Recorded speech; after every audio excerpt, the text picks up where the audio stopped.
विडणी तालुका फलटण गावामध्ये शुक्रवार दिनांक 27 फेब्रुवारी रोजी सकाळी 8:15 वाजण्याच्या सुमारास रानगव्याने दहशत केली होती। विडणी येथील राजाराम जाधव यांना जोराची धडक देऊन गंभीर जखमी केले होते। यामधील रानगवा वन विभागाने पकडून त्याला आज दिनांक 28 फेब्रुवारी रोजी सकाळी वन विभागाच्या जंगलात नेऊन सोडले आहे। जंगलात घेऊन गेल्यानंतर मोठ्या टेम्पोमधून रानगव्याने जोरात उडी टाकून जंगलामध्ये पसार झाला। गुरुवार दिनांक 26 फेब्रुवारी रोजी संध्याकाळी दुधेबावी गावामधून तिरकवाडी तसेच सोनवडी येथून हा रानगवा विडणी तालुका फलटण गावामध्ये 27 फेब्रुवारी रोजी आला होता।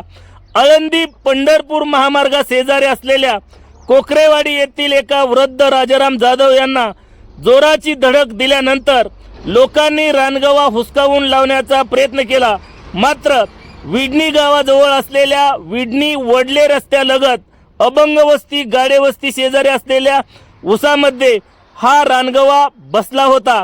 त्यानंतर फलटण वन विभागाचे अधिकारी या ठिकाणी दाखल होऊन त्याच्यावरती पाळत ठेवली व वरिष्ठ अधिकाऱ्यांना बोलावून दिनांक 27 फेब्रुवारी रोजी रात्री उशिरा 8 वाजता या रानगव्याला भूल देऊन मोठ्या टेम्पोमध्ये भरून नेण्यात आले होते।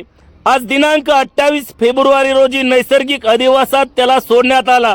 जखमी झालेल्या राजाराम जाधव यांची परिस्थिती सध्या चांगली असल्याचेही सांगण्यात येत आहे।